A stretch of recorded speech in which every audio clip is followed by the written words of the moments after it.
So for our website, we're recording here, so everybody knows. Thank you, Jim, and I'm about ready to start it, but I just want to remind you, Chief, that I would like to jump in your cop car someday with you and give you a tour of the town. You know, go from, maybe we could even start at Contempo Marin, you know, go out to Terra Linda. We could maybe even arrange to meet some of the leaders there. we should talk about that. Thank you for the invitation. Yeah, totally. So Mark, I've muted you because there was noise in your background. Well, folks, it's 7 o'clock. My name is Amy Lykover, as you know, and Jim Draper, who is our webmaster, will be letting people in as they come.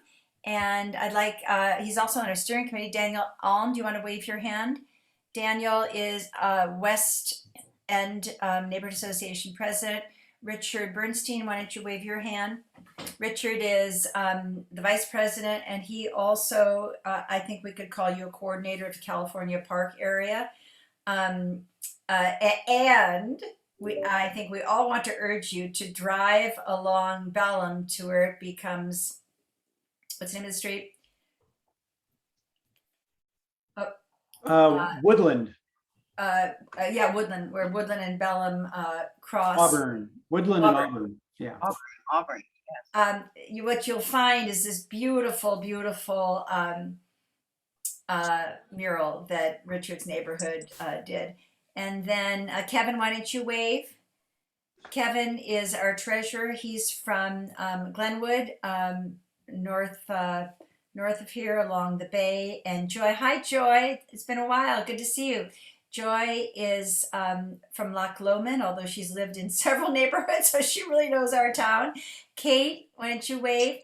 Kate is from Terra Linda Homeowners Association, and you may also know her from her work with Marin Conservation League. So anyway, I'm asking everyone to mute and also you know, turn off your phones so that when it's time for you to talk, then you know you don't have the background noise. At this point in time, I'm just going to share my screen, and we'll start with just a slideshow. 1 second. Hi, is that Vicky Hados? Anyway, so welcome everyone, and let me just pull this up.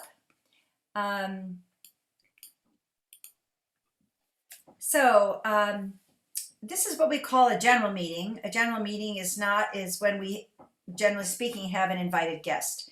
And we try to have 4 of those a year, once a season. We'll be having a couple, it looks like, this coming fall. And tonight's agenda includes what we just did.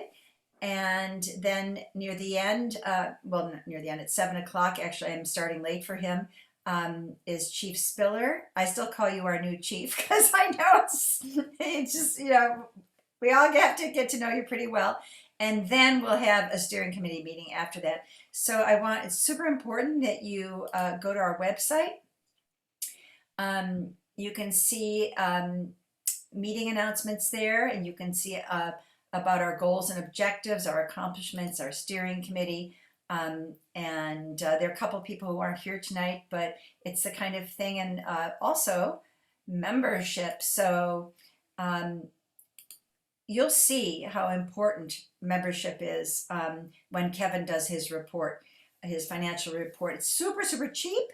So if you are someone who hasn't paid your $10 annual dues, we have lots of stuff coming our way, and we have to fund, at least try to fund some of our grants. $25 for neighborhood organizations or civic groups. All right, so I'm gonna, at this point in time, just show you the upcoming meetings so you get an idea. September 16th, we're gonna be having a report on our grants, so we'll be planning ahead.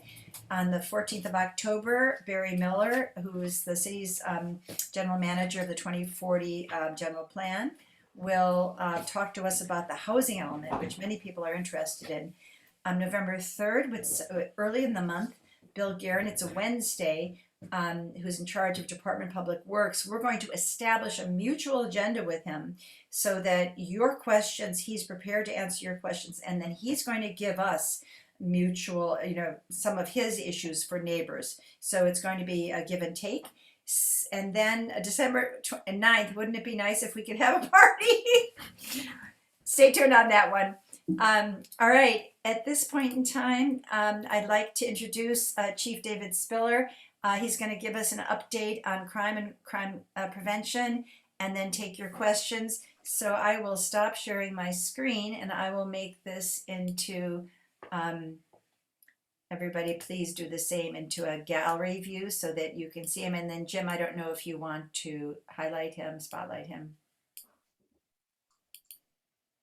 Okay, it's perfectly okay if y'all ask questions once he's done. He's going to give us an update. Okay. So You're still sharing, Amy. You need to stop your sharing. Oh, whoops. Are you kidding me? There you go. See, Chief, I did that once too. And now we want to hit speaker view. Is that right? Okay. All right. Tell us what we need to know, Chief. All right. Well, thank you first and foremost for having me tonight. I have had the opportunity to meet with Richard and Amy, and I'm grateful to be here to speak with you tonight. Looking forward to whatever questions that you have. I'm going to spend a little bit of time talking about my background and what I see for the organization moving forward. So I'm a new resident to San Rafael. I'm new to the community. Clearly, I'm new to the organization. Amy, you mentioned the new chief, and that's perfectly still okay. I am in month 4.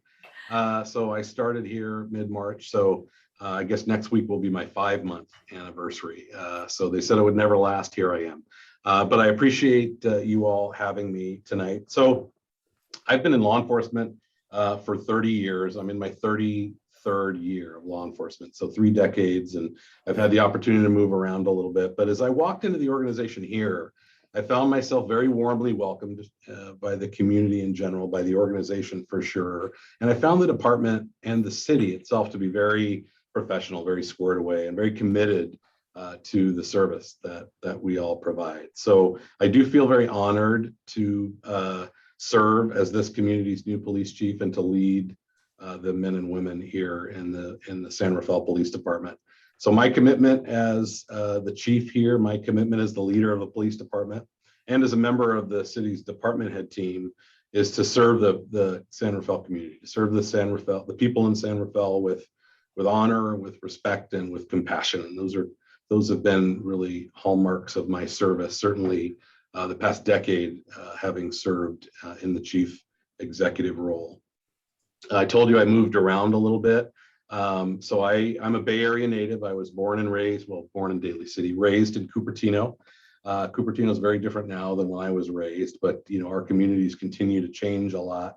I actually moved down to Southern California in the late 80s and was looking for a job as a young police officer, and San Diego PD was the first one that said, "Hey, we'll take you."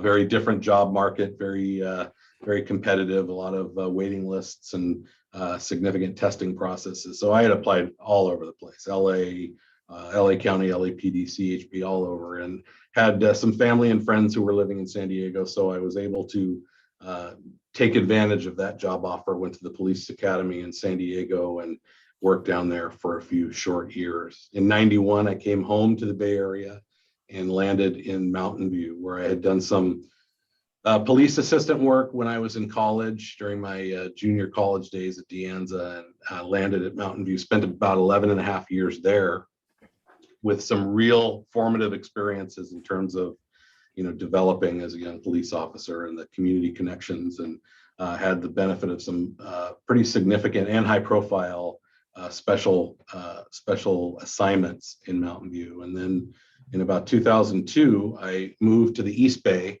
and joined the City of Pleasanton Police Department. I left Mountain View as a sergeant, came into the City of Pleasanton as a lieutenant. And then a short year later, I was promoted to captain, which is the number 2 position in the organization. And then in 2011, I was appointed as the 6th police chief for the City of Pleasanton. Worked in Pleasanton till the end of 2019.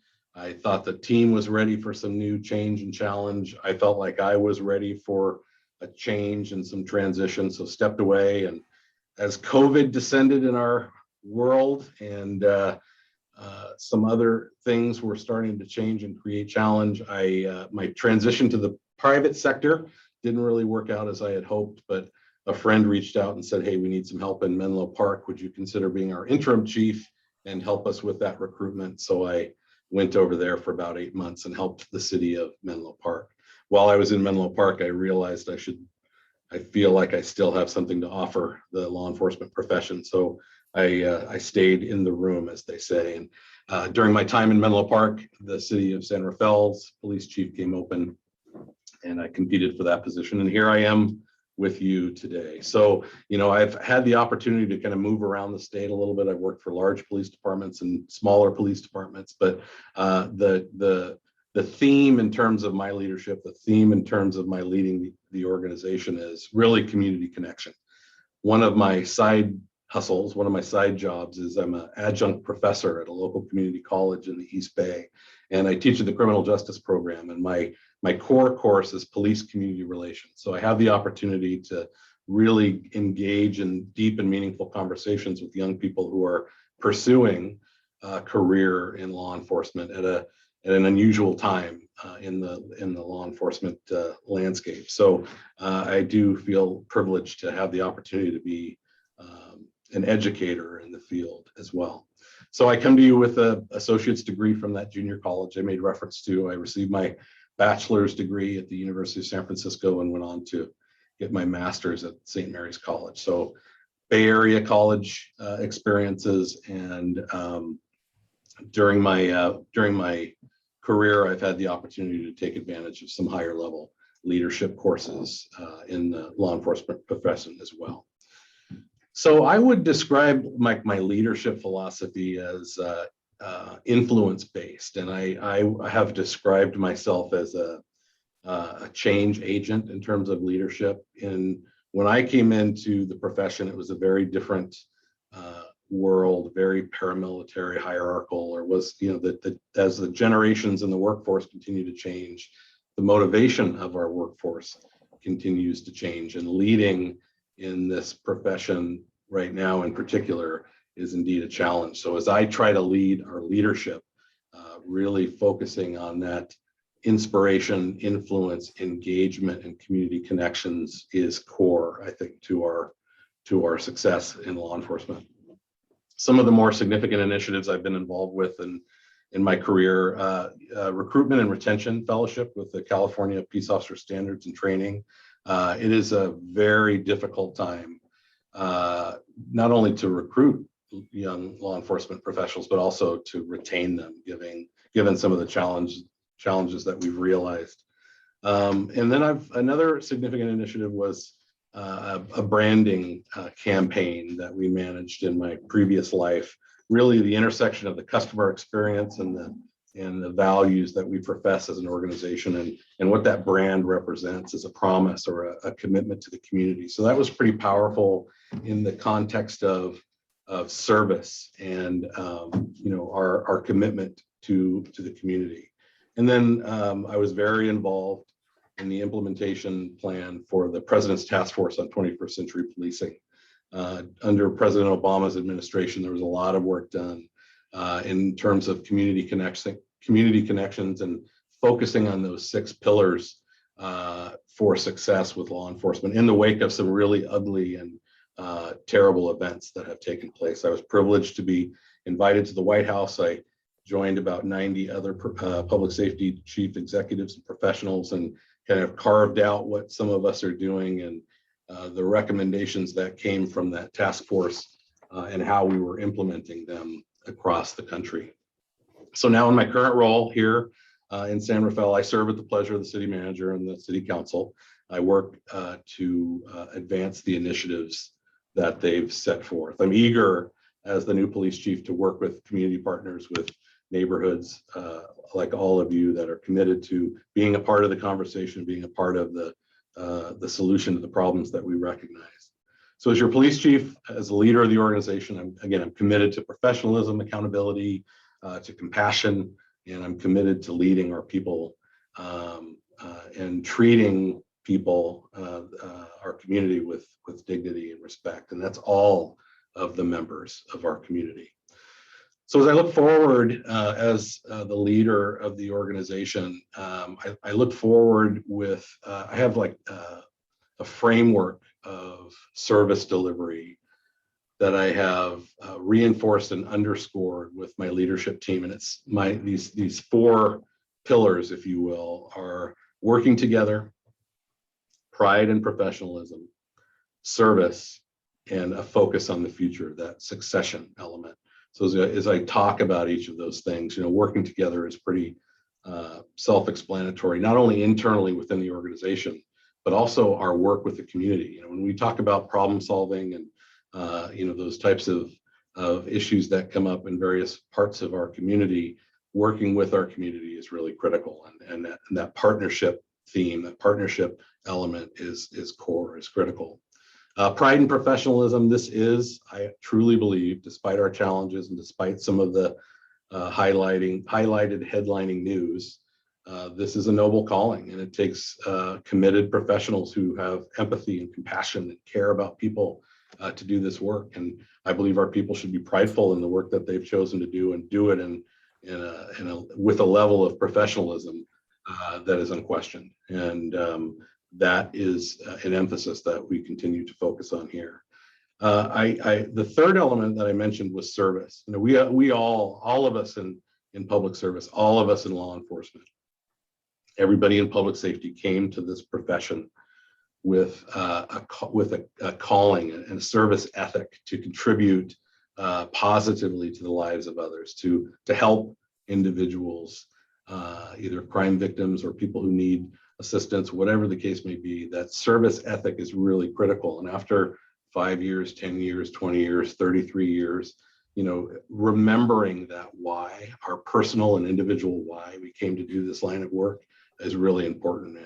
And I challenge people to remember their why and maintain that purity, that calling of service that they came to this profession with. And lastly, and this one weighs, I think, heavily on my shoulders, is succession, our focus on the future. What are we doing to prepare our people for what's next in their careers? And as we do that at all levels of the organization, how are we collectively preparing ourselves to deliver more effective and responsive service to the community tomorrow, better than we did it today, better next year than we were this year? So that focus on the future, that succession is really critical. So as I offer that, all of you individually probably have different perspectives and different concerns and different issues that are going on in the community. Collectively, what has really risen to the top, in the day-to-day and the repeated issues here is mental health issues, our mental health responses, issues of homelessness, continuing to build and invest in public trust and relationships with our community. And then resilience, really health and wellness for the men and women that have chosen to do this job. It's not an easy time, and I'll make no bones about it. It's not an easy time, and there's some cumulative trauma and some resilience issues that we have in terms of ensuring our workforce is healthy and resilient. So that is an emphasis as well. So we talk about the people. You have this organization is pretty effective but lean. We have 89 full-time employees here, and 67 of those are sworn police officers. So when you think about the work that we do, not only the specialized assignments like investigations or traffic or the homeless outreach staff, we've got these officers working 24/7, 365 to provide coverage both on day watch and night watch on rotating teams throughout the week. But patrol is job one. If special assignments need to be pulled from to maintain staffing levels in patrol because someone's sick or someone's injured or someone quit or whatever the case may be, patrol is job one. So it's a chess game in terms of managing, mitigating response times and making sure we get to emergency calls for service in a speedy fashion. And at the same time, the opposite would be like, effectively clearing cases and investigative follow-up, having resourced investigators in the detective bureau. So it's kind of a chess game in terms of moving personnel around the organization, but it is a pretty lean organization with 67 sworn police officers. 9 of those are field supervisors or unit supervisors, that frontline boss. There's 2 police captains, which, as I mentioned earlier, similar to my previous experiences, the police captain in the organization is the number 2. So I have an administrative captain that oversees communications and records and investigations and all of the support functions. And then I have a patrol captain who basically oversees and manages all uniform services within the organization. Each of those captains have middle managers. There's 2 lieutenants, or what we describe as middle managers, on each side, and then the supervisors that run either special teams or patrol units. So with those numbers and with some of the specialized assignments that we have, your typical staffing on any given patrol team is usually a supervisor and anywhere from 6 to 8 officers. Typically, it's a supervisor and 6. Each team has 7 police officers assigned to it, but not unusual for somebody to be sick. It's not unusual for somebody to have a training position. It's not unusual to have vacancies. So we have to be nimble in order to effectively manage those patrol resources and ensure that staffing is adequate. So as we talk about people, or as I talk about people, I think the men and women in this organization are hard workers, and I think they're eager to serve. I think it's a great organization with a lot of people who care a lot about what they do. I think what we do in society is important. I think it's important that we pick good people and that we make sure that the training is responsive to industry standards and community expectations. Our calling as public safety professionals is really critical, and our role can be really important sometimes. At the same time, it's important not to take ourselves too seriously, right? We recognize that we're subordinate to the community. We work for you. So we all bear that in mind. So all of us in the city of San Rafael are working hard to continue to build a better community, better tomorrow than it is today. And as we emerge from this shifted reality of COVID, we're all working to be more effective and to build a stronger community. So we continue to work hard to provide those essential public safety services. So as we talk about crime, I don't have like neighborhood specifics. There's a lot of associations in your federation, but you know, looking at like a 5-year activity of crime in the San Rafael community, one of the things that we measure, and actually we report, all police departments are required to report under uniform crime reporting Part 1 crimes, and the Part 1 crimes includes rapes, robberies, homicides, assaults, thefts, motor vehicle thefts, and arsons. So as we look at Part 1s, or we measure Part 1s in terms of, you know, where we are now, where we were 5 years ago, we average about 1,900 Part 1 crimes per year. It's been very steady, including 2020, where we thought the volume would kind of decrease because a lot of people were staying at home. It turns out that bad guys weren't staying at home. Now, this has varied a lot from community to community, but we stayed pretty baseline throughout San Rafael in terms of the crime impacts. One of the things that was a surprise in 2020 is we had a significant increase in auto thefts, in vehicle thefts, actually twice the average. We, on average, a typical year, we would realize 200, 250 vehicle thefts. We had over 500 in 2020, and that was a significant spike in that specific area. Our major crime issues here, and this is a good thing, is crimes against property. We don't have a lot of significant violent crime, and that's a good thing. You know, it's not unusual in a community that is affluent to have crimes against property, those types of thefts. So the, you know, thefts from unlocked vehicles, thefts from, you know, an open backyard, or not necessarily an open garage, depending on the source of entry, it would be a burglary, but catalytic converters are clearly off the charts. Amy and Richard and I had the opportunity to talk a little bit about that when we were together, but really thefts are our major issue. So there's kind of a message in there. You know, what I share, or how I challenge my staff, is, we have a crime prevention unit and people that talk about that and people who work with the community, but crime prevention is everybody's responsibility. And I would even extend that to the members of your organization. We all have an opportunity to engage in a little bit of prevention, which if we harden the target a little bit of prevention goes a long way. And there's a lot of criminals out there that just take advantage of the opportunity. And if the target is hardened a little bit, if some crime prevention efforts are just a little more strengthened, they will move on to the next target. So that's kind of my message in terms of, crime prevention is everybody's responsibility. We average, 48 to 49,000 calls for service in any given year, and about 20% of those are officer initiated. So we respond to a lot of community requests for service. Those are both crime reports as well as service requests, medical aids, those types of things. So our peak periods of activity, like if you're wondering, if you're waiting for a cop, or if what the best time to speed is in town because the cops are the most busy. Clearly the peak period of calls for service for us is from 2 p.m. to 4 p.m. And the lowest period is 4 a.m. to 6 a.m. So as those night watch officers are getting ready to get off work, that's probably not the best time to speed around, because we have the least amount of calls from 4 a.m. to 6 a.m. But our peak period is in the afternoon from 2 to 4. So I talked a little bit about prevention. I just want to kind of wrap with, I think this is kind of a government or maybe it's a Homeland Security saying, but see something, say something. All of you know way more what's normal in your neighborhoods than we might. We want to be connected. We want to be out there on our beats and know what's normal, what's out of place. But if you see something that's unusual, give us a call.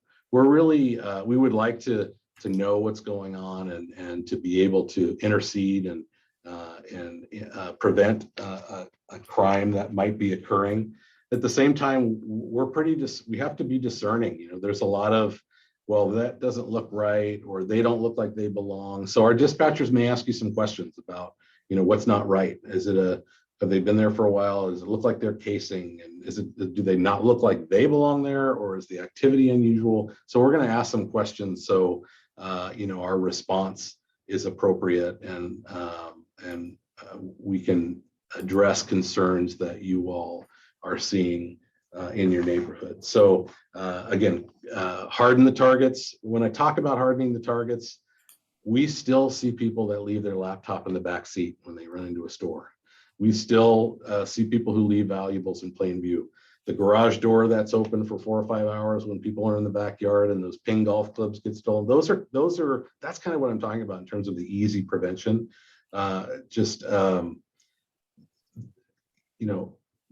Hardening that target and creating that prevention opportunity. Hopefully the bad guys will move on to the next town. That's our hope. So I tend to think that we're pretty aggressive, but we're objective and we're hardworking as first responders and patrol officers. At the same time, we're kind of lean out there. So we need to do it with you. So with that, I'll turn it back to you for any specific questions. Thank you very much. We have about a little bit more than 15 minutes for questions. Nice meeting you, as they say. Glad you could come.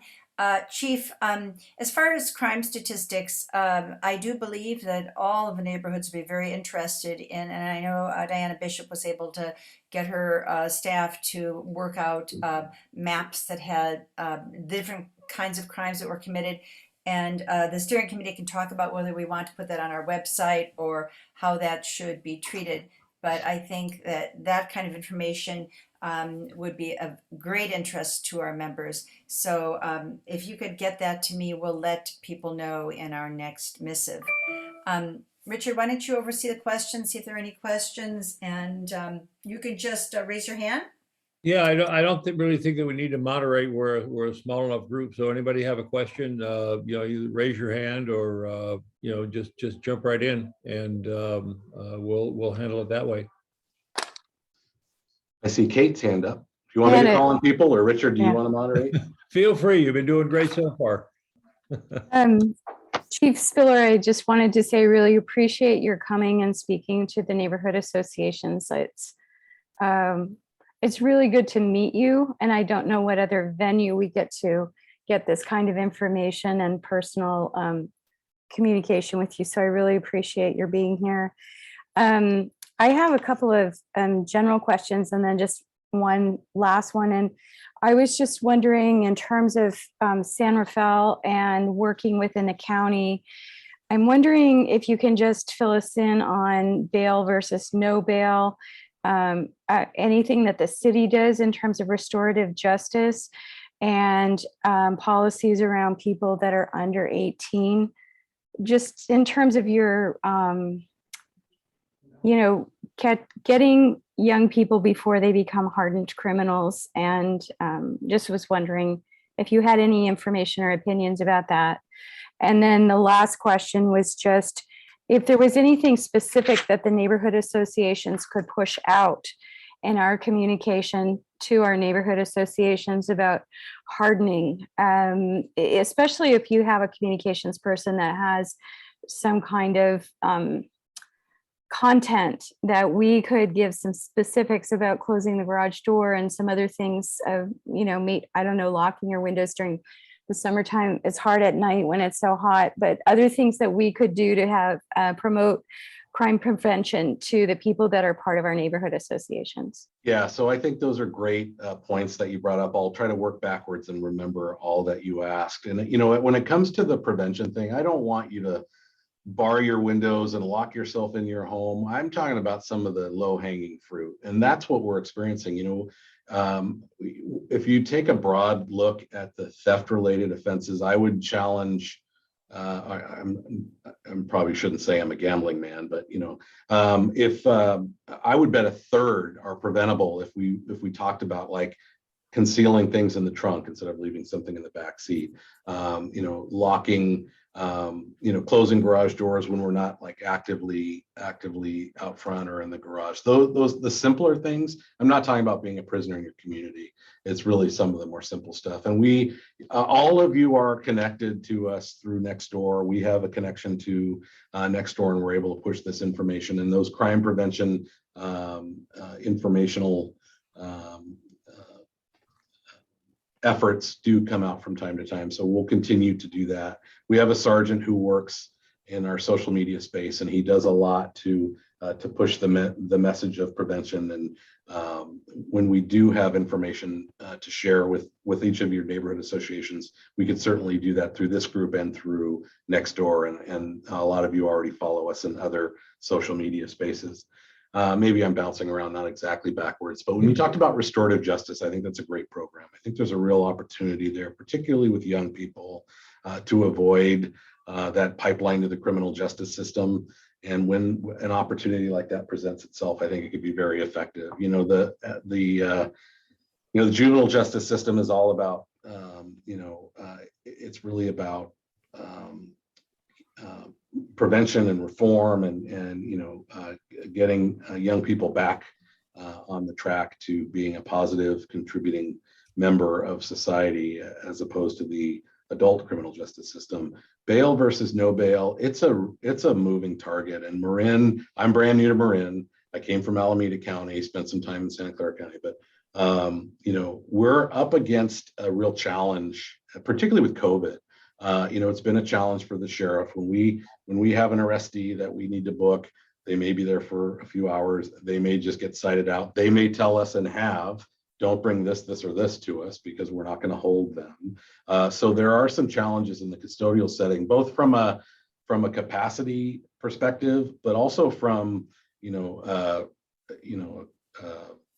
virus perspective. Preventing the spread of that virus in a custodial setting is really important. And then there's also the courts side of this. If we're holding somebody, they have to have these preliminary hearings and the jury trials and court trials, and the courts are totally backed up again because of COVID. So it's a real challenging time right now. But bail versus no bail, if you're talking about the legislation, I won't really speak to that. Cal Chiefs has taken a pretty aggressive posture in terms of, releasing individuals who have prior convictions and some of those no bail criteria. But as it relates to what's going on in Marin County, it's just been a difficult season because of COVID. I might have missed something else that you asked in there. That's okay. That's great. Let's see if someone else might have a question. You can just shout it out. I see Unmute yourself. Mark's hand is up. Mark, go ahead. Mark, unmute yourself.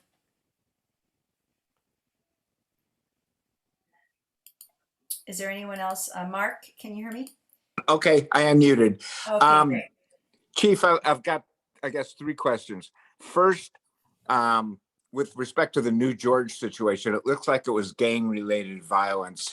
I realize that this doesn't happen here that often, but are you involved in trying to figure out what the gangs were doing or gangs coming in here? Or is that just a more of a, I don't know, FBI situation or something like that? Yeah, so I'll be totally honest with you. I'm not, but my staff is. Our investigators are doing a full court press on this. We have investigative leads that we're pursuing. I'm speaking very carefully. I had a briefing with my investigative staff this afternoon, who are working aggressively and affirmatively in response to some direct investigative leads that we've developed, but we're not releasing anything because we don't want to jeopardize the investigation. We did a brief update press release today just to kind of reassure the community that we're working on this, and it wasn't an anomaly that we're just going to sweeping away. All of my investigators, including street team patrol resources, are committed to this investigation. And I'll add, probably shouldn't, but I'll add that we're collaborating with other East Bay law enforcement organizations because this is a pattern of behavior that's taken place. I'll finish this response with, this was like, had nothing to do with San Rafael other than the fact that the entertainer or the venue was a draw for these individuals. The victims were from out of town, the suspects were from out of town. It was a classic away game, and it was just really, really a tragic event. And it's really, really too bad that it happened here. There's no connections whatsoever to San Rafael. Right, and as I think everyone here knows, Chief is referring to the shooting, and there were 2 deaths, correct? Second question, then I've got another quick third. Second question, I was sitting at a light, got hit by a truck that jumped a light or something. I was, perfectly stationary. Turns out the guy is here illegally from Guatemala, has a Guatemalan nationality, no driver's license, no insurance. The guy next to him had insurance, but he wasn't driving, the passenger. And he tried to run away, the driver, and then he came back. I was hurt. A couple of other people were hurt, a lot of damage. They gave him a traffic citation and said, you better show up. I understand there's COVID, but this seems to me like it was a vehicle code 2001 violation. And I doubt he's going to show up. And more problematic, what's to stop him from driving again and killing somebody? Well, I hope you're okay. I'm really sorry about the accident. This is kind of, I don't know what to say. I don't like, I've been a cop for 33 years. I don't think this is going to be controversial. I don't like not being able to take bad guys to jail, period. There are a lot of challenges, both from a legislative perspective, as well as a COVID perspective, and even a local, Marin County perspective. We all have our roles and responsibility, and I wish I could give you a better answer. I don't have an answer to your question. It's a felony that occurred, felony hit and run, should have been booked. I don't understand what happened or why in that case. I don't know when that was. Some of the booking decisions have been kind of month to month, but I'm terribly sorry for your accident, and I don't know if you want to get into a deeper conversation around immigration, but I don't know how productive that would be. But I'm sorry for the accident, and I don't know how to explain why he wasn't able to be booked. Chief, in situations like this, obviously Mark is interested in following up. What's the best path for him to follow up? So Mark, I'd be happy to talk to you about it, but I think a question for the sheriff's staff or even the district attorney in terms of charging might be a good place to start. But if you want to start with me, I'm happy to exchange with you on this. Okay. Okay, final question, brief question. I was told I had, there was a lot of noise outside my house at 12:30 at night, blaring radio.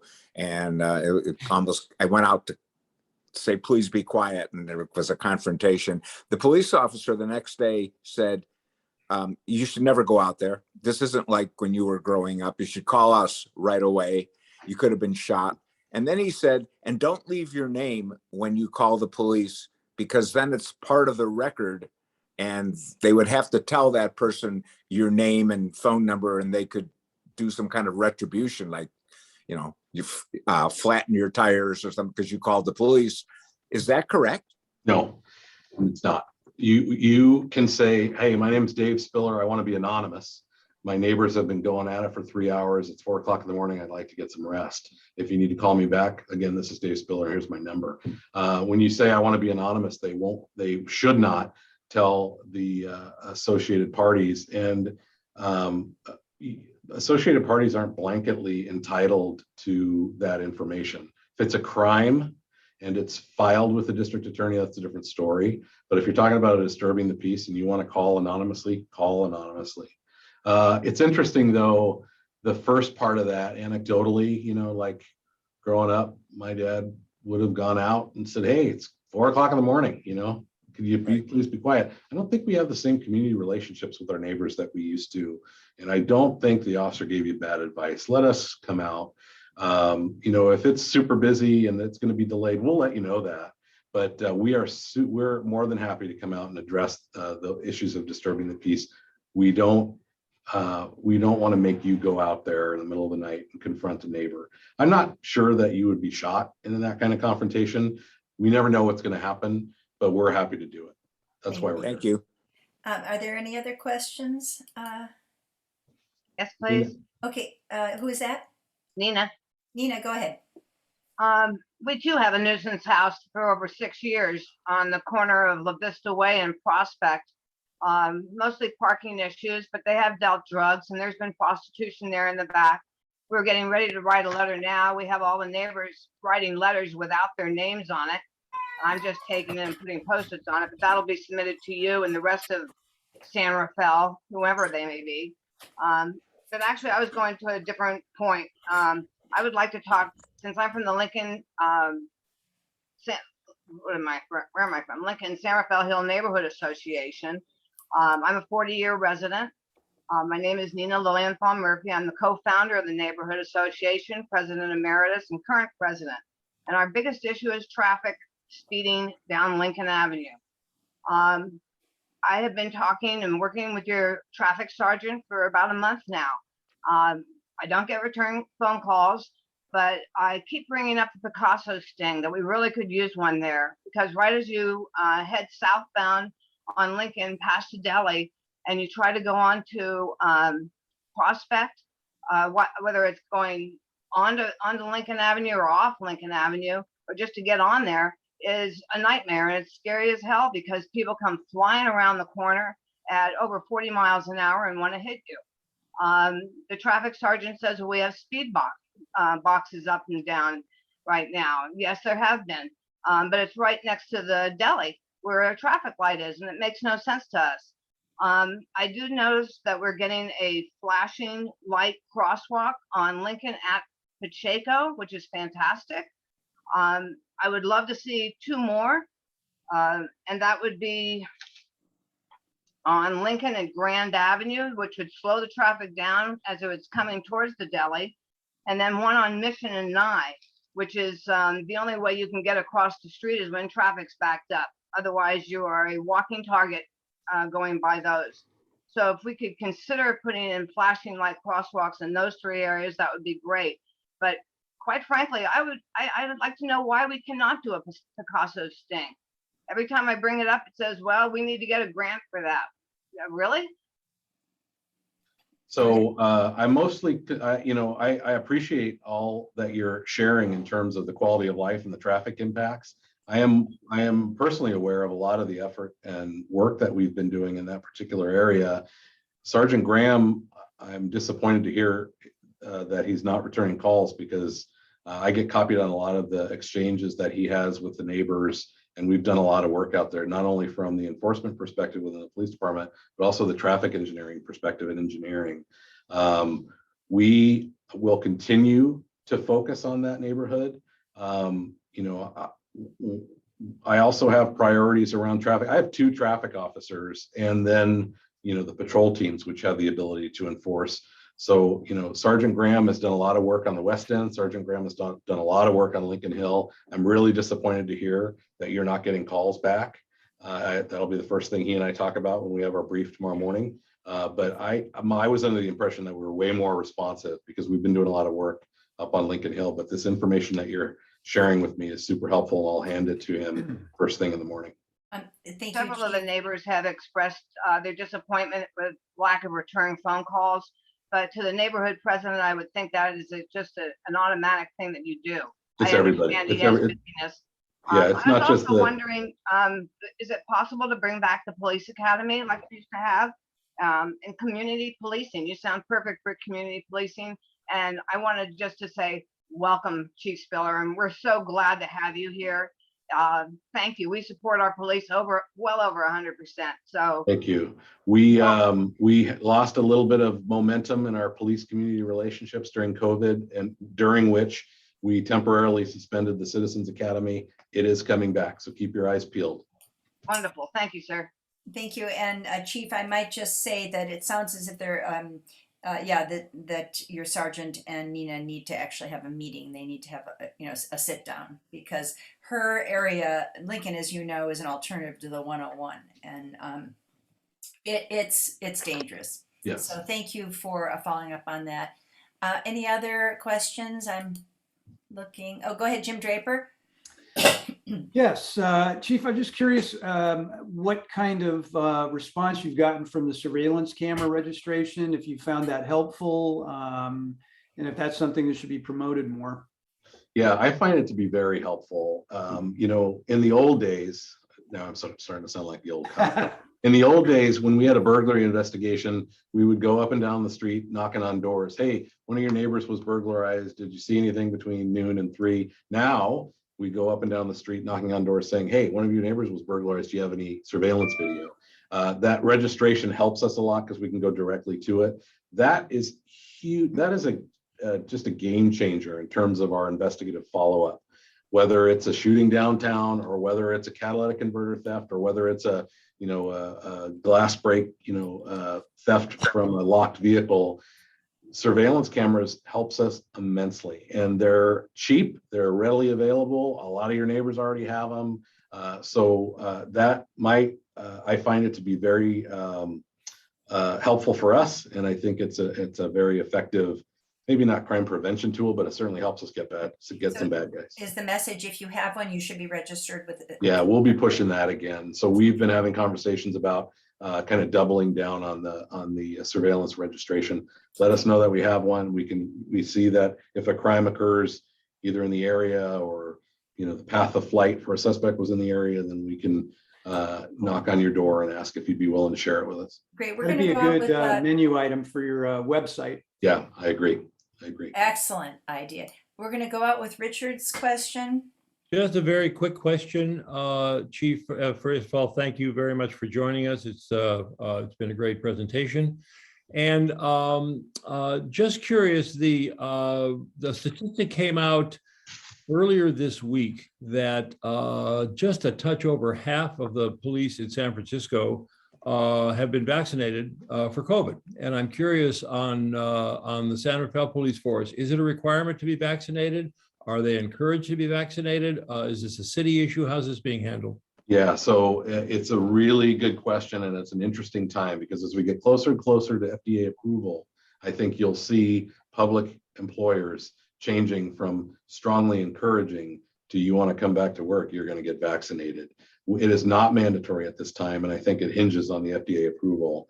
But we strongly encourage our workforce, including the leadership of the union, the bargaining unions, to encourage their membership to get vaccinated. In the case of police and fire, we're out there face to face with people every day, and it's critical in my opinion. I'm double vaccinated. I wear a mask everywhere I go. I'm alone in my office, except you saw the cleaning lady come in a couple minutes ago. Sorry about that. It is really important. We're not releasing, we have a self-attestation. People, employees within each of the departments in the city can self-attest to their vaccination status. We're not releasing that publicly. I don't think that's appropriate. And I think some of the unions are concerned about that. So in terms of the stat, I'll just characterize the vast majority of my staff are vaccinated. Some are probably vaccinated and chose not to self-attest. Some have, I know individuals have chosen not to for individual reasons. So we're kind of, as you see on the news with some other cities, counties, school districts, and other public employers, we're kind of scaled similarly to what you see on the news. All right. Right. Thanks very much. At this point in time, I'm going to thank, on behalf of everyone here, thank Chief Spiller for spending a part of his evening with us. And are you good for that ride around the neighborhood, sir? Yeah, why don't you let's connect. Sure. I would love to talk with you about that Great. and see how much time you think that'll take. My calendar windows are pretty narrow, but I That's would all love right. the We'll I find a love the way. thought of the invitation. So let's talk about it. All righty. Thanks for attending. Thank you, everybody. You all take care. All righty. Bye-bye. I'm going to share my screen again, and we have a very tight schedule, and I thank you all for staying if you're interested in our steering committee meeting. So we're going to turn to that immediately. We have a guest who's prepared to speak in 10-15 minutes. But this just goes to the steering committee members who can vote on this, and I'll go around the room. Are you okay? We had a request from one leader. Are you okay to share your let's say just your email or more if you would like to with other neighborhood leaders? I could build a list, and as it's requested, I could share it with them individually and tell them that they couldn't share it with anyone else, just so that people can be in touch with one another if they need to. Richard, I'll start with you. Yes, I'm willing to have my information shared. I'm open for contact. Okay, Kevin. Yes. Okay, Kate. Is she still here? Kate? Yeah, I'm here. I'd prefer email over phone. Okay, and Joy? You're muted. You're muted. It would be fine, but I have so many emails. I'll talk to you later about which one. Okay, we'll talk privately. Jim? Email, yes. Email, cool. Daniel? Email. Okay, sounds like we can do that by way of email, and thanks for agreeing to do that. So let me just get back to our agenda. We have a financial report from Kevin, and then I just wanted to ask whether Daniel, Joy, Rhonda is not attending. Is there anyone else? Daniel and Joy, you helped us out with the grants last year. Are you willing to help us out again? Daniel, Joy? I am. Okay, so it would involve, that's great. So we'll have a subcommittee. It would involve just taking a look at last year's criteria and see if you want to change it, and establish some dates and how much money we should grant. Anyway, is there any other steering committee member who might be interested? Kevin, are you interested in that? No? I don't know if he's still... I would, if you need me, I'd be more than happy to help out. Awesome. Okay, and then the financial report, Kevin, since you're on. Yeah, I'll make this real short. As of the end of July, we had $19,275.63 in our bank account. And for the year to date, we've collected $317.79 and spent $2,990.63, of which 2,500 were for the 5 grants that we issued. Thank you. So consensus approval. Thank you, Kevin. Just a minute now. And then Richard's going to introduce our guest in just a second. Hold on, where am I? I just want to let you know, give you sort of an update. People on the steering committee understand this. Guests may not know that we several years ago. Well, when I came on board, every month we would meet with the city, the mayor, the city manager, or city staff, and we just hammer out issues, kind of like what we're doing today by way of Zoom. But November, before Mayor Collin was elected, hold on. No, yeah, it was just about the time that she was elected. It was a request to put our monthly meetings on hiatus, which we agreed to. And every month we'd come back to the city and ask if we couldn't have our meetings because we found this to be a very effective way of problem solving. And they kept on putting it off, putting it off, putting it off. And then Richard and I have had 2 meetings with Kate and at least 1 meeting with Jim Schutz, our city manager. None of them really want to have a meeting on a regular basis, but they always say that we can talk one-on-one with them or they can talk to us. So as I think you saw, I'm just going to skip ahead. What we've done, we had 1 listening session, and then what we've done in addition to that is we're bringing department chairs to us, and we're going to set mutual agendas. It's not just going to be Q&A. If they have something they want us to know that we can do as neighbors, we'll hear it. We'll try to find a way, and vice versa. So the steering committee meeting is about grants. You're all welcome to attend that. Look for a link. October, we may be able to meet in person. We need a venue. BioMarin is still not allowing the public in because of COVID, and stay tuned on the venue. And then November 3rd, early in the month, Bill Guerin will be there. Now he's someone that we really can ask specific questions of as they relate to many issues, including things like the station area, the road signs, like Nina was interested in having signs and speed bumps, what the procedure is. And I just wanted to show you what we did at our 1 listening session is we hammered out this list, and then we broke into different groups. Richard and I talked with the chief about crime, and I'm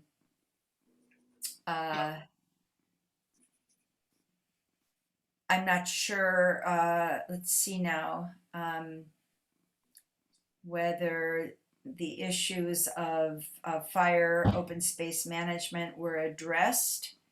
I'm not sure if we got that far because we were having spotty attendance on our steering committee at that point in time, but we talked about crime and homelessness, which is an issue that didn't come up, but I think you've all followed what's happened with the homeless issue under the freeway particularly, and how in relationship with Caltrans, the city has, and with our senator, the city has managed to lessen the space. Right? So these were some of the issues that came up, and we divvied them up.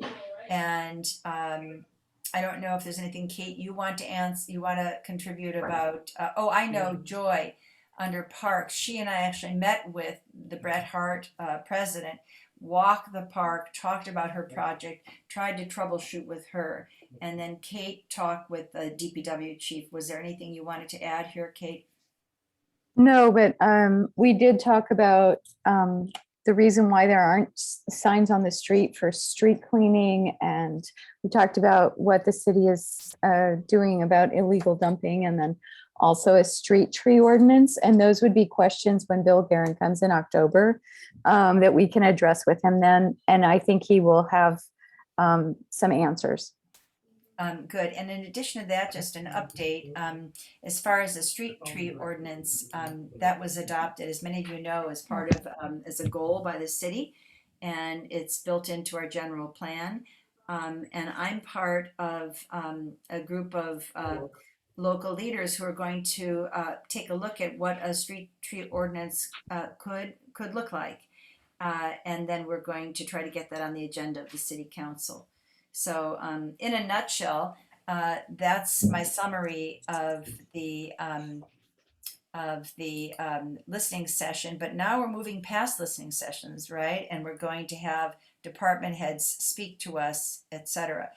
At this point in time, I'm going to ask Richard to just in a minute or so, a couple minutes, mention where your work left off, and Jim, you can jump in too with the 101-580 connector and what we did by meeting with them and where that left us. Go ahead, Richard. Okay, so I don't know if how many are aware of what has happened in the past, I would say, year or so, but clearly I hope everyone's aware of the issue around the transition from 101 North to 580, beginning about mid-afternoon, sometimes a touch earlier, getting off at Larkspur Landing or getting off at the first San Rafael exit and heading east toward the Richmond-San Rafael Bridge causes a significant backup along 101 on the freeway. And there really is a strong desire to find a solution and have a direct freeway connection from 101 to 580. So the Traffic Authority of Marin, or TAM, has taken this on for over a year and has come up with a project and a plan that they are working through to determine what the best way to do this is. Kevin has been part of the stakeholders working group, as has Jim Draper, as have I, and we have attended a series of meetings over the past year, along with, I don't know, 15 to 20 other people representing organizations, from the Canal Alliance to the Bike Coalition to the neighborhood group around San Quentin, and several others. TAM came up with a series of alternative ways to connect the two freeways. We worked through those. I think there were 9 alternatives, and we worked through those, and we provided our recommendation finally as which ones we liked and which ones we didn't like. They thanked us very much, and then they were moving forward with the plan. And I always have to make sure I'm sitting down when I say this, but the overall plan that they have will result in a freeway to freeway connection being opened within, correct me if I'm wrong, Kevin or Jim, about 7 years from now. It was 8, but a year has passed.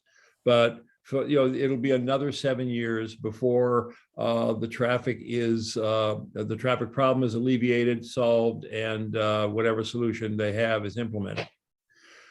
So, we attended the meetings, we gave our input, and TAM is now taking it to other other organizations and other levels. I know the city of San Rafael is getting involved. I think the mayor and at least one city council person have said that they are being involved. They are involved, but I haven't heard exactly how they are approaching TAM and what they are doing. So the interest in this is increasing, because as it becomes evident that what they are proposing is going to be somewhat expensive, certainly, in the many, many millions, and is going to take a significant amount of time. Others who are qualified and interested are chiming in saying, well, you guys have taken maybe a bit of a narrow approach, and maybe there are other ways that we can come to address this issue. So with us tonight, I'm hoping, Jeff, are you here, or is Jeff here? Yes, he's here. Great, okay. I am here, So, Richard. Delighted to have you tonight. So this is Jeff Rhoads, and I can't imagine a better last name for somebody to give this presentation. It's like it was destined to be. But Jeff has a high level of expertise, creativity, and qualifications in this area, and is proposing at least one alternative solution, but proposing some alternative processes in addition. So Jeff is coming to us tonight to give a brief explanation of where he is, what he is suggesting, and how we may be able to help as an organization to pitch this to TAM, pitch it to the city, possibly the county, and make some progress. So Jeff, please correct me if I've said anything wrong about how you're doing it or what you're doing, and take it over, please. Thank you, Richard. That was absolutely glowing. I don't know if I can live up to that. But what I would like to do is share my screen if I could. And I think, Richard, you gave an excellent overview of the process to date. And I will share a perspective with you. I've been working on this project with colleagues, well, for about, probably around 8 years. We started in 2012. And what I'm going to do is I'll share with you a PowerPoint presentation. Can everybody see this? Yep. Okay. Let's see, now I'm getting some feedback there. We're okay, good. We're good to go. Okay, so this is a project, one of the projects that our nonprofit project is working on. I'll share with you that we see a strong linkage between transportation and how this problem is solved, and ultimately our city's ability to respond to sea level rise and flood risk reduction in San Rafael. But basically, our project, and I need to just share with you a little bit about us, is a nonprofit project with fiscal sponsorship by MarinLink. We formally organized as a team in 2015. We have a core team of experts that includes a PhD wetlands biologist, a former director for FEMA here in San Francisco, and another PhD who is an ethnobiologist and very, very capable in dealing with or working with community groups.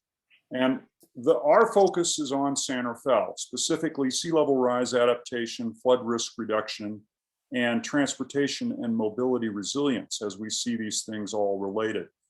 And my background, I'll go through this real quickly, but basically I've been involved, I'm an architect, but my background is large scale master plan communities and city building. And we returned to the Bay Area 10 years ago. So I've probably got about 10,000 hours in just dealing with and learning about San Rafael and the people and the issues that we have as a city. So I'll move on beyond that and give you a little bit of a background as to what risk we face as a community regarding flooding and sea level rise.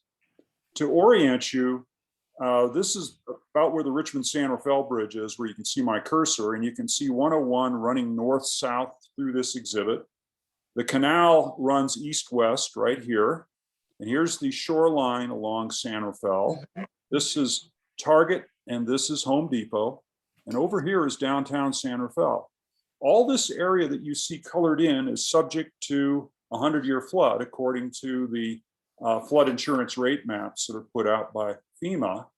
The areas in blue on the map would actually be inundated at high tide, and the areas that are violet would be permanently flooded if there was a breach of the levee. So that gives you a sense as to what our current risk is. The whole valley floor, including specifically the canal and even lower portions of Bredhart, are subject to flooding. This is where roughly 66% of our economic engine is in San Rafael. Roughly 66% of our tax revenue, sales tax revenue, comes from this area. And you can see 101 and 580 are also subject to flooding in the event of a major flood.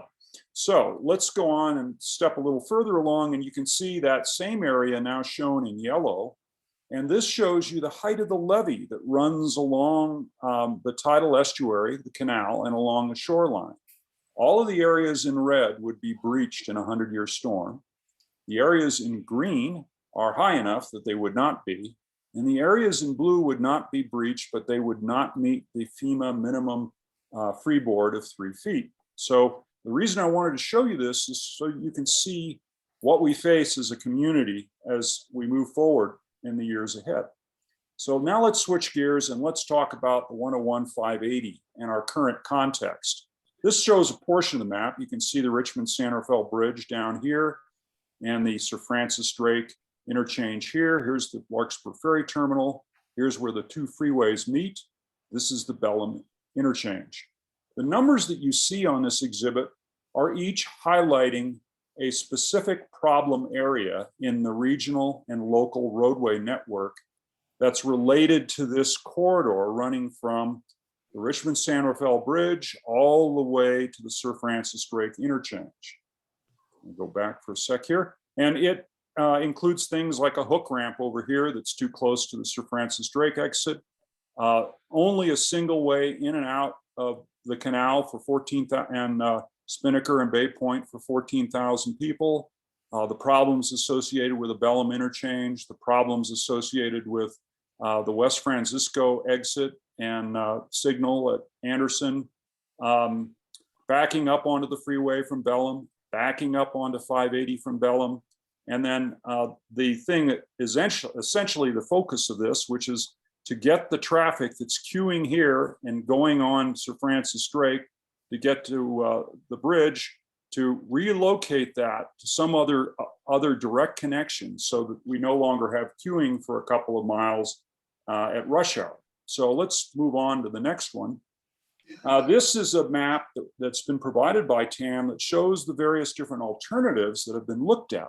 And Richard and Jim and I guess, let's see, I guess also, Kevin have participated in the stakeholders working group.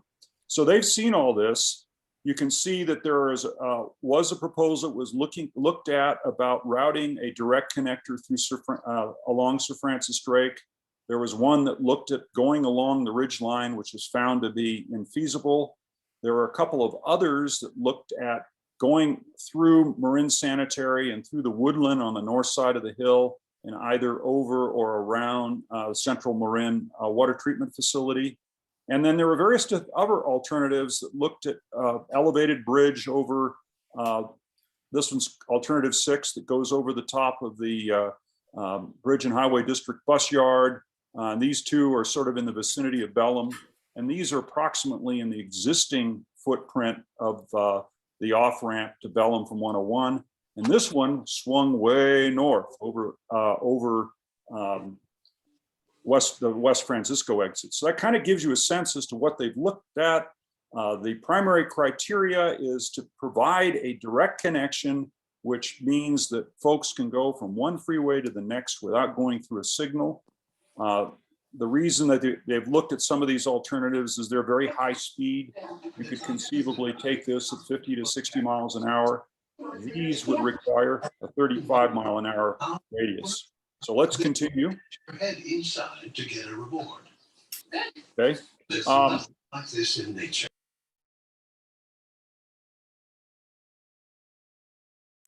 Jeff, I've muted everyone. Unmute yourself.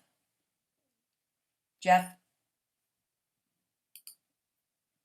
Hold on. Jeff, can you hear me? Yep, gotcha. Can you hear me now? Yeah, thank you. All right. So at any rate, I'm trying to do this quickly, but our concern is that this process is really not looked at San Rafael's needs as well as the regional needs, and it's only focused on solving one problem, that is the queuing of traffic up to Sir Francis Drake. It really doesn't look at how we solve these other problems that you saw on the map. So what we think needs to be done is we think that San Rafael needs to focus our needs in its negotiations with TAM and tell them that simply making a new ramp is not acceptable to us. We need a more holistic solution that solves a variety of problems. And one of the other problems is that in the stakeholders working group, there were no representatives of the 14,000 residents who live in Southeast San Rafael. So the folks that are most affected by things like the Bellum interchange were simply not involved in the process. And the other thing is that as we go forward, we want to make sure that this ramp that's built doesn't prevent remedy of these other problems later. So our belief is the best solution is to look at this whole corridor comprehensively now and take advantage of the fact that we have everybody present, we have the community engaged, we have the engineers on board. And so this is an opportunity really to get it right now and do the planning now and the environmental clearance now so that we are ready to move forward with other improvements later as soon as the funding becomes available. All right, so let's see, why are we not advancing? Let's try that. There we go. So Rich, this is the idea that we have presented to TAM that can resolve most, if not all, the problems that were presented on that early exhibit. And the concept is really relatively straightforward. Here's the Richmond-San Rafael Bridge. Here's the existing 101-580 interchange. And what we are recommending is constructing a new overpass and interchange roughly halfway between the existing Bellum interchange and the entrance to the bridge. And what this would do is it would provide another way in and out of Southeast San Rafael. It would also allow us the opportunity to move a lot of the problematic access points to the freeway to this new location. One of the things that could be done, for example, is eliminate or relocate the ramp from 580 eastbound to Bellum to this new location. So you don't have people backing up into a traffic lane. And I don't know if you all have noticed, but when you come over that bridge, you have about 100 yards before you realize somebody has stopped in the lane in front of you. So the idea here is to, and the other thing would be to relocate this existing hook ramp, which is also very dangerous, to this location. It would connect Anderson to the missing segment of Kerner Boulevard, and this segment of Kerner would become two-way again. So you'd now be able to easily access this part of San Rafael. If you wanted to get to Target or Home Depot, you could do so easily by just exiting right off of the freeway and then going to Kerner and simply like so. Now, this interchange would fly over the top of the freeway and over the top of Francisco Boulevard East and connect directly from Anderson to Kerner. So this gives you a sense as to the specific location and what this thing looks like. Here is the entrance to the treatment facility, the water treatment facility. There's an existing stream course that runs through here, and it would be possible to construct this interchange at this location and connect to Kerner Boulevard right here behind BMW of San Rafael. And that would enable us to do this without acquiring a lot of right-of-way or displacing businesses, that kind of thing. The interchange type is called a single point urban interchange. It has a single signal right here, which means that you can stack opposing left turn movements in either direction from the intersection. A conventional diamond interchange would have a signal here and a signal here, and you'd have conflicting left turn storage between these two signals. So this eliminates that problem. It's also a very small footprint. So at any rate, the idea then is that this is a potential solution. It's not the solution. All we really are looking for is finding a way for TAM to actually take this thing seriously and consider the whole corridor. And if they can come up with better ideas, that's great. We're all for it. But what we'd like them to do is make sure that instead of just a single little Band-Aid that moves traffic from Larkspur to San Rafael with no compensating benefit, what happens is we end up with a solution that really not only benefits San Rafael, but benefits the region by eliminating a lot of these existing problems, eliminating a lot of safety concerns that we currently have, and improving access and egress to Southeast San Rafael, both for economic reasons as well as public safety reasons. So what we have done is we prepared a stakeholder letter, and we're currently seeking endorsements to this letter that identifies the specific problems to be remedied. It establishes design principles or expectations. It also requests an expanded project scope so that the project includes that whole corridor that I just mentioned. It also states that, hey, as a partner, San Rafael has a right to say, we don't want this thing done until you address our needs. And our needs are reasonable. There are problems that have existed for literally tens of years, and they affect us and the region, and it's a legitimate concern. These are legitimate concerns that should be addressed. And the other thing we're asking for is fair consideration of the proposal that I showed you earlier. And I want you to bear in mind that that proposal will require design exceptions from standard Caltrans and FHWA roadways, freeways. And an example of where that has occurred was with the recently completed Presidio Parkway project in San Francisco. So that's really where we are. That's what we're seeking, is support to tell our leadership in the city council and also TAM and our supervisors that you got to do better than this proposal. And what we are asking for is in the best interest of everybody. And we believe that San Rafael's legitimate needs must be met. So there it is. Now, a fair question is, why now? Well, this is going to be done. And once this ramp goes in, you will likely not see additional improvements in this area for perhaps decades. This is the time that we have the leverage. And we are a partner in this thing, and no is a powerful word. The other thing is that if we come up with a stakeholder-supported solution like the one we propose, it has the potential of solving these long-term problems and also saving time and money. And having this thing through the environmental review process and certified means that these phased improvements will only need money for completion of design and construction. And finally, with respect to Southeast San Rafael, it's a social equity issue.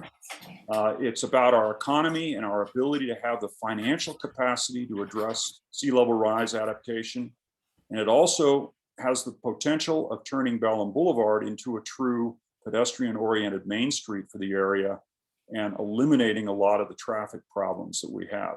So finally, what you can do to help is endorse the stakeholder letter, be prepared to appear before the city council, board of supervisors, TAM, let your council representatives know that you expect more from TAM than what they're proposing, and join our stakeholder coalition to not only participate in this project, but also move forward with shore and watershed adaptation planning and the Southeast San Rafael Canal Area Precise Plan.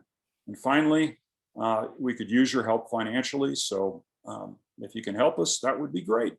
So with that, I'd like to open things up to questions, comments, and do what I can to answer your concerns or needs. Terrific. Why don't you stop sharing the screen? And if I can start with the question, Jeff, so with the proposed plan, they're talking about an enhanced, improved Bellum. How would that look as far as you understand versus what you're suggesting? Actually, a couple of things that they're proposing, for example, the 3A and 3B alternatives for ramp location would probably work quite nicely with our proposal. With respect to creating a class 4 bike path on the west side of Bellum, that's not impacted adversely by this proposal. In fact, by eliminating the left turn stacking lane to go eastbound on 580 from Bellum, we now have 10 additional feet of clearance to use for a bike path, and therefore may not need to tear down the bridge and replace it, which would mean that the $25 to $40 million required for that project could be used elsewhere on the corridor. So I think the answer is it's quite compatible with what's proposed in terms of class 4 bike path on Bellum. All right. How about some other questions? Anyone? We have such a complete presentation, and I think we could probably put this on our website, Jeff. Lori has a chat. Larkspur to Richmond Bridge. Why does Bellum have to be involved? they want drivers to go to Centerville just to go back to the Richmond Bridge. I don't get it. Well, okay, I'll share that their rationale with you. And I'll also share with you that 2 of our city council members are similarly concerned, right? Their concerns are, well, why would you put this traffic in San Rafael? It's going through Larkspur. And that's a very reasonable question. The purpose of a direct connector ramp is to have a direct freeway to freeway connection with no signals. So what's happened is the road engineer designers are looking at as the standard programmatic requirement. And it is reasonable to look closely at Larkspur and figure out, well, you know, what can we do with Sir Francis Strait? Can it be widened? Will that affect delay? Can there be a direct freeway to freeway connection through Larkspur? Those are all legitimate questions that need to be addressed. And in fact, that is part of the letter that specifically addresses those issues. In addition, Micah Galati, our new District 1 representative, has asked for accurate traffic counts. Where are people actually going? And is it true that people that are getting off at Bellum are going forward and going on to 580? You know, from observation, that doesn't seem to be the case. It seems that the vast majority of folks are turning left to go into the canal or turning right to go to Anderson. And maybe 1 out of 10 or 1 out of 15 cars actually proceeds through that intersection. So, you know, these are all reasonable questions, and clearly it's reasonable to ask and reasonable to expect a good answer. I guess my expectation is if you're going to put it here, you need to solve these problems, all of these problems, not just back up on 101 South. Thank you. Sunny? Sunny Lee? Yes, I'm unmuting. So thank you. I have several questions. I have attended K-Powers here today, representing Terrarinda. I have been to BPAC meeting, and I said entire TEM presentation about the 7 alternative options without going through the Larkspur option presentation back in October. I have all the documents. I've been paying some attention. I went through some of their website presentation. They have it available there. Personally, my thinking is now changing back and forth, reading some of the other residents in Marin County presenting their thoughts and ideas on my own experience of living in New York City and New Jersey, in South Asian, very big metropolitan Asian cities in my past life, as well as Los Angeles and here in Marin County. Also, I travel a lot, you know, not a lot in terms of, but I travel Oakland, Berkeley, Richmond.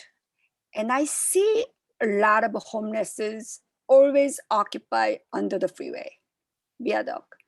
It's always, I found it most majority of homelesses settling under the freeway near the on-ramp, because that's where main road go underneath the freeway, and there is on-ramp, exit ramp, left and right.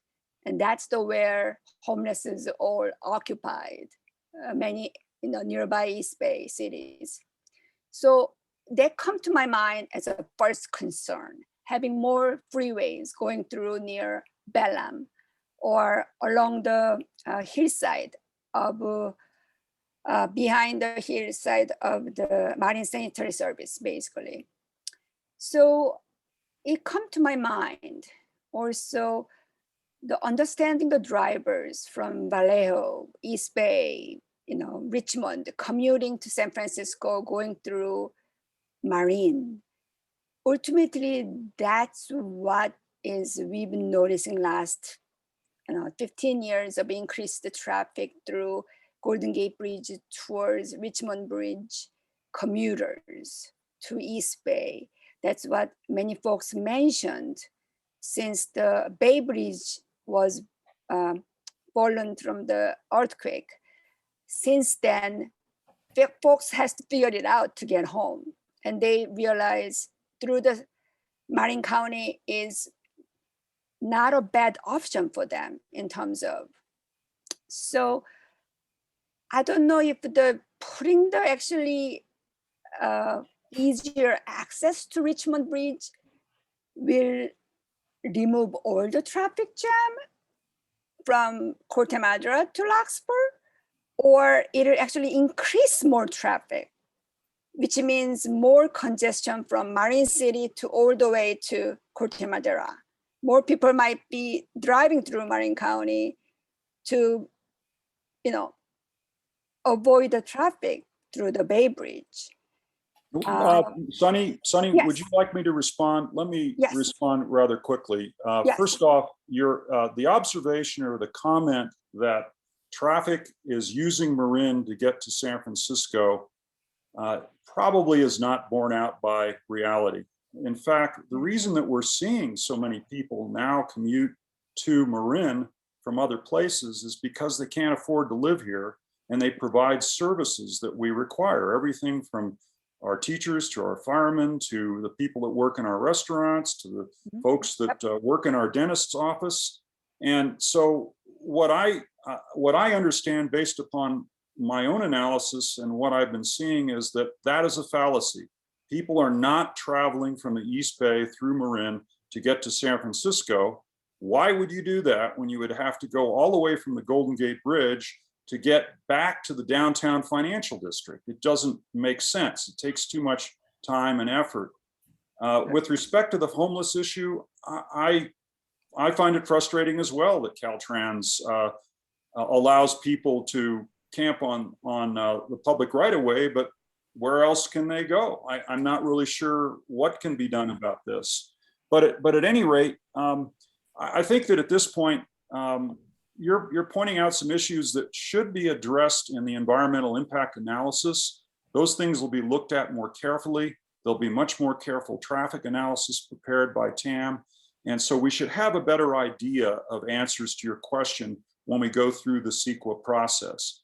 But with that, I think we should move on to some other folks. Thank Either you. Kate or Richard. Go ahead, Kate. Let's make these brief. Kate Powers. Go to Richard. Okay, Richard, go ahead. All right, this is a quick one, and it's just an observation or a comment. You talked a bit about the tearing down of the current overpass crossing Bellum to remove the two center pillars along Correct. Bellum and to gain a few feet of sidewalk space on the north side of Bellum. The talk of making Bellum a grand boulevard or a main street of the area, we need to remember that the length of the span that we're talking about on Bellum Boulevard is 1/10 of 1 mile. It's a 1/10 of a mile from end to end that we're going to be improving. So while the improvements would be welcome, to claim that this will transform the area and transform the whole feel of Southeast San Rafael, I think is a fallacy. I mean, if it was a half a mile, if it extended more, I mean, it would be nice, but to spend the multiple millions of dollars to tear that down as opposed to and rebuild it slightly differently, as opposed to use it elsewhere in the project, I think is a very solid suggestion. Yeah, I think you're right. But the issue there too, Richard, is not just this, additional 10 feet for a class 4 bike path. It's the fact that there's just all this traffic movement and all these turning movements and, all this stuff happening there. And Yep. If we relocate a lot of that elsewhere, we certainly improve the ability of the street to be safer for the pedestrians and bicycles. And then, what happens in the future regarding the kind of activity and development along the street is really not the focus of this project, quite frankly. Right, agreed. Kate. Kate? Well, I was confused because I thought at first, Richard, or Jeff, sorry, I was looking at Richard's. I thought that you were you were suggesting another alternative to the alternatives that they're trying to narrow down. And from what it looks like on the drawing right now, it looks like you're saying that 3A and 3B would work with additional work, which is a bridge across, that you're asking that the project includes connecting Kerner and doing a bridge from Kerner to West Francisco. Is that correct? Kerner to Anderson. Kerner And- to Anderson. Okay.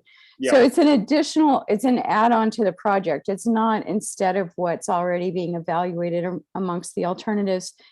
That's correct, Kate. It really, Okay. what it's saying is you guys are proposing a ramp from 101 North to 580 East, and you are ignoring the 10 problems that you saw on that previous exhibit. You're only dealing with one problem, which is queuing on 101 south of Sir Francis Drake. You're doing nothing to deal with the existing safety problems on the 580 corridor. You're doing nothing to clean up the mess at Bellum. And what I'm saying is, if these guys build this ramp, you're not going to see anything happen for 20 years. And we are in a position as a city to say to these folks, you got to do better than that. You need to look at this whole corridor and you need to address all of these issues now. And then when you build this ramp, we will have the confidence that what you build will not prevent resolution of these problems from occurring in the future. That's the fundamental basic premise. And the concept that you saw is just simply an approach that looks at the whole corridor and allows them to build their direct connector ramp, but it also addresses all of these other issues and shows how their connector ramp will fit into a longer term corridor solution. Have you, Go ahead. could I just do one follow-up question? Sure, sure. Absolutely. So, you know, the different alternatives that they're trying to narrow down have looked at what the environmental issues are with each alternative. They've looked at estimated cost. They've looked at speed and what kinds of obstacles there will be with Caltrans. And I know that Omar from the Canal Alliance and Douglas Mundo from the Multicultural Center are on the stakeholder group because I'm part of the stakeholder group as well. I just am wondering how this, have you, I know that you were at one of the stakeholder meetings, at least one. I'm just, I think for me, it's hard to understand how that process is intersecting. And I completely agree that it needs to be a whole corridor solution, but I don't really get how they intersect. And the trouble for me as a member of the Fed, but also a member of the stakeholder committee, is that I wouldn't be able to sign on with the Fed because I'm representing environmental groups on the stakeholder committee. And so it would be I would be representing a different group. That's fine. But the thing is, Kate, is here, I want to share something. I've talked, Omar is well aware of what's proposed here. And Omar and Douglas both represent a constituency, but they do not speak for them. What they're concerned about is that their constituency has not been involved in this process. It's one thing to have the director of a major service provider like Omar participate in the stakeholders working group, but that doesn't tell you what the needs of the neighborhood and the community are. He can't speak for all of these folks, and he doesn't claim to. The fact of the matter is, neighborhoods like Spinnaker, like Bay Point Lagoons, and like the canal simply have not been present in the stakeholder working group. And with respect to, your decision to support this or not, that's really your personal decision and your own, you represent who you represent. And, but I think that what I appreciate is the notion that you have just said, that we really need to look at this more broadly and really consider all of these issues and not just brush them under the rug and go ahead and put in a connector ramp. So did I answer your questions, Kate? Yeah, I mean, as much as we can in this period of time. I know there are other questions. Thank you. And I'd be Jeff. glad to talk with you about it offline if you have further interest. Be my pleasure.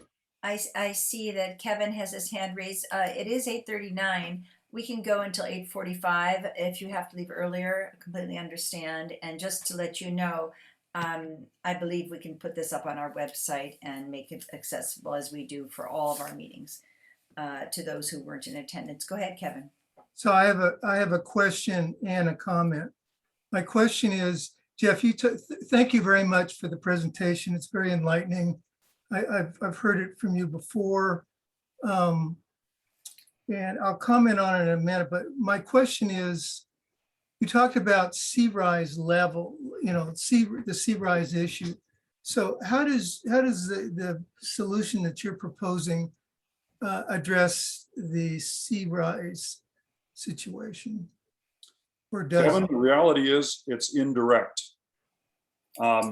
Ironically, these improvements would be above the water line, and they would provide far better access, emergency access and egress from Southeast San Rafael in the event of a flood. But the primary advantage is to place the city in a position financially where its businesses and so forth and it has the financial capacity in terms of its tax revenues and whatnot. And the businesses in the area have the financial capacity to participate in the eventual improvements that are going to be necessary to address sea level rise. So this is really the most immediate issue, is providing additional egress and safety in an emergency for 14,000 people living in Southeast San Rafael. But the long-term issue is to provide the city a robust enough economy that it has the capacity to respond to the very significant expenses that are going to be necessary to adapt to sea level rise. I hope that answers your question. Yeah, that's helpful.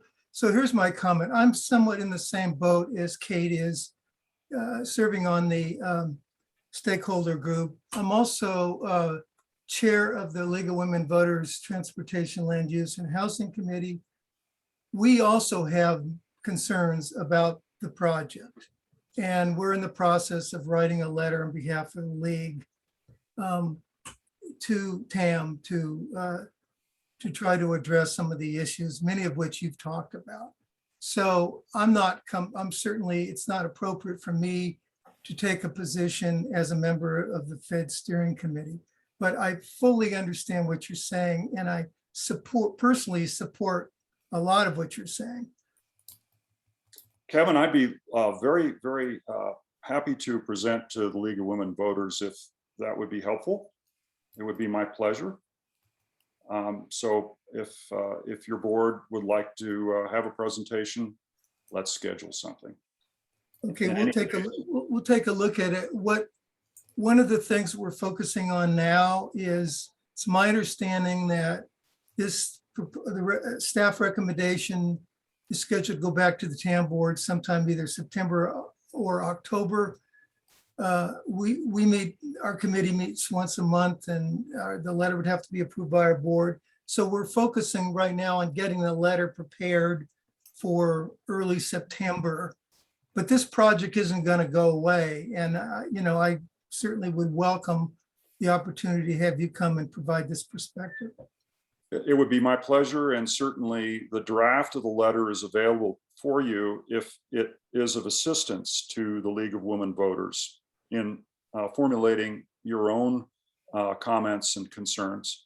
So please feel free to refer to it and use the material in it as you see appropriate. I appreciate that. Thank you.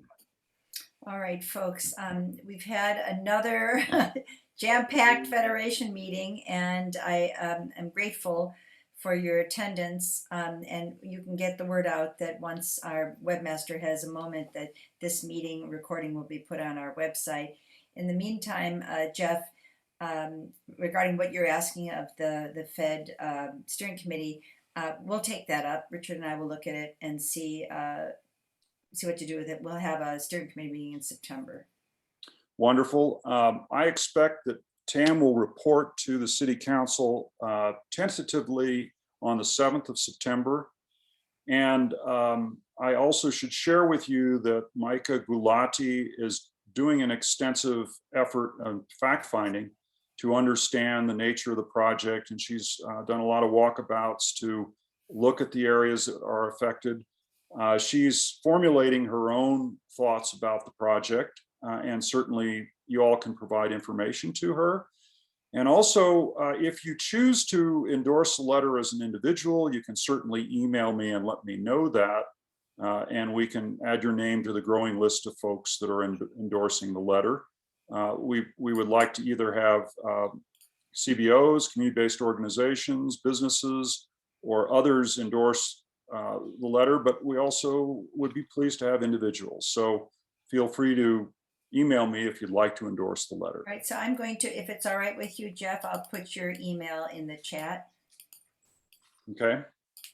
All right. And then, so folks who on an individual level, Jeff Rhoads email. You can write to him there. Yep. All right. So that's. Thank you for the opportunity to present to you all. I really appreciate this, and I think this is something of great importance to our city. You're welcome. Thanks, everyone. I hope to see you on September 19th. Take care and have a good evening. Bye-bye.